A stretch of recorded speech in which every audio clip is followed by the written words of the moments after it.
Welcome! In front of me I have Realme Watch 3 Pro and I'm gonna show you how to unpair this watch from the iPhone. First you will need to open the Realme Link application on the iPhone that is paired with your watch. In the application you should see the home page. Now tap on the Realme Watch 3 Pro on the list of devices right here, because you should see it right here if it's connected to your phone. Once you open the device page, scroll down, find the button called Delete Device, tap on it, and then tap on Confirm.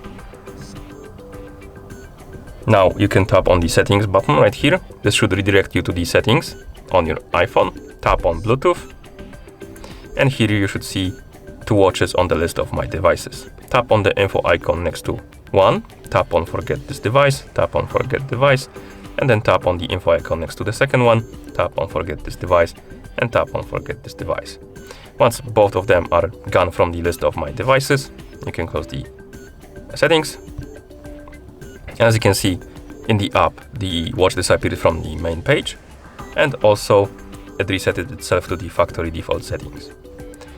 And at this point the watch is completely unpaired from your iPhone. Thank you for watching. If you found this video helpful, please consider subscribing to our channel and leaving the like on the video.